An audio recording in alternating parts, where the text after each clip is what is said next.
Oke, kita semua tahu lah ya, AI itu makin pinter. Tapi pernah kepikiran nggak, apa jadinya kalau AI itu, ya, mulai ngarang cerita? Nah, ada fenomena aneh, bahkan kadang berbahaya yang namanya halusinasi AI. Yuk kita kupas tuntas, apa sih itu sebenarnya? Kenapa bisa terjadi? Dan yang paling penting, gimana cara kita menyikapinya? Coba deh bayangin, iseng-iseng Anda ketik nama sendiri di chatbot AI. Harapannya kan keluar ringkasan karir atau prestasi gitu ya. Tapi yang muncul malah tuduhan-tuduhan yang ngeri banget. Dan ini bukan cerita fiksi loh.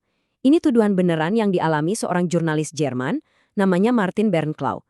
Benar-benar kebohongan total yang, wah, bisa hancurin reputasi orang. Terus, yang bikin kaget, siapa coba yang nulis cerita ini? Ternyata, AI yang Microsoft, Copilot. Salah satu tool AI yang paling populer. Nah, ini dia contoh paling nyata dari masalah yang mau kita bahas. Halusinasi AI. Jadi, ceritanya gimana? Si Brenklau ini kan reporter pengadilan, dia tuh cuma iseng ngetik namanya sendiri. Dan hasilnya, bener-bener serangkaian kebohongan yang parah banget. Ini bukan cuma salah teknis biasa ya. Ini udah masuk kategori fabrikasi, karangan bebas yang bahaya. Nah, fenomena kayak gini tuh ternyata ada namanya. Ini bukan sekedar error atau bug biasa loh. Para ahli nyebutnya halusinasi AI. Kalau mau lihat definisi formalnya, menurut IBM, halusinasi AI itu terjadi waktu model AI seolah-olah melihat pola atau objek yang sebenarnya nggak ada di data. Hasilnya, ya outputnya jadi ngaco atau salah total secara fakta. Gampangnya gini deh, AI itu dengan PD-nya ngarang informasi. Penting buat dicatat, AI ini nggak sadar kalau dia lagi bohong. Dia cuma menyajikan informasi palsu itu, seolah-olah itu fakta yang beneran ada. Dan ternyata, kasusnya si Ben Clow ini bukan satu-satunya, jauh dari itu. Halusinasi AI ini kejadian di mana-mana, di bidang-bidang yang penting banget dan dampaknya, wah serius banget. Contoh pertama, di bidang hukum. Ada nih pengacara yang pakai ChatGPT buat riset. Si AI malah ngarang beberapa kasus hukum yang nggak pernah ada. Coba bayangin malunya di depan hakim, belum lagi sanksi profesional yang bisa dia kena. Terus ada lagi kasus Mark Walters, seorang penyiar radio. ChatGPT tiba-tiba nuduh dia menggelapkan dana dari sebuah yayasan. Padahal dia nggak pernah kerja di situ sama sekali. Ini contoh jelas gimana AI salah sambungin info-info yang nggak ada hubungannya. Pindah ke dunia medis, dampaknya bisa lebih ngeri lagi. Ada AI kesehatan yang salah diagnosis, lesikolit yang nggak berbahaya dibilang tumor ganas. Coba pikirin deh, resikonya itu bisa sampai operasi yang nggak perlu, belum lagi rasa cemas luar biasa yang dia alami pasien. Bahkan, fakta yang kelihatannya simpel aja bisa salah loh. Waktu Google Bird pertama kali dirilis, dia salah klaim. Katanya, teleskop James Webb itu yang pertama kali motret eksoplanet. Padahal, kan kita tahu ya, rekor itu udah dipegang sama teleskop Hubble dari dulu. Oke, sekarang pertanyaannya. Kenapa sih ini bisa terjadi? Kok bisa mesin yang canggih banget ini bikin kesalahan yang, ya, mendasar banget? Jawabannya, ternyata ada di cara kerja mereka sendiri. Jadi, inti dari AI kayak ChatGPT ini namanya Large Language Models atau disingkat LLM. Biar gampang, bayangin aja LLM ini udah ngebaca hampir semua yang ada di internet. Jutaan buku, artikel, website, semua ditelan sama dia. Nah, ini nih kuncinya.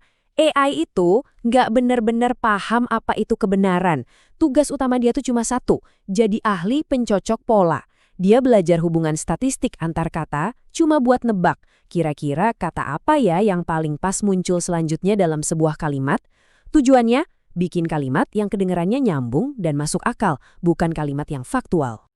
Jadi, gimana sih halusinasi ini lahir? Prosesnya kira-kira gini. Pertama, AI nyari-nyari di data raksasa yang jadi bahan belajarnya.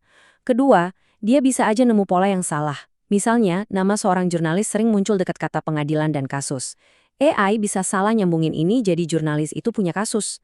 Terakhir, dia dengan pede nyajiin hubungan yang salah ini seolah-olah itu fakta. Jadilah kebohongan. Oke, kita udah paham masalahnya. Terus, solusinya gimana dong? Nah, kabar baiknya, ini bukan masalah buntu kok. Bisa diatasi, tapi emang butuh usaha dari berbagai sisi. Solusinya itu nggak tunggal, tapi berlapis-lapis. Anggap aja ada 3 pilar utama yang harus kerja bareng. Teknologinya harus dibikin lebih baik, harus ada pengawasan dari kita sebagai manusia, dan terakhir, kita sendiri juga harus lebih pintar dalam menggunakannya. Dari sisi teknologi, pertama, datanya harus lebih bagus. AI itu kan dilatih pakai data. Kalau datanya sampah, ya keluarannya juga sampah. Jadi datanya harus bersih, terverifikasi, dan update. Kedua, bikin model AI yang spesialis, misalnya khusus buat hukum atau kedokteran. Jadi dia lebih ngerti konteks. Terus, perlu juga ada semacam filter fakta otomatis buat ngecek outputnya sebelum sampai ke kita. Nah, ini bagian kita. Kita ini penjaga gawang terakhirnya. Aturan nomor 1, selalu verifikasi informasi penting yang datang dari AI. Jangan telan bulat-bulat. Kalau nemu kesalahan, jangan diam aja, laporkan. Itu ngebantu developernya buat bikin sistemnya lebih baik.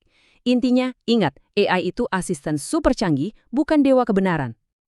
Jadi, intinya gimana? Ada satu mantra yang kayaknya wajib kita pegang erat-erat di era AI ini.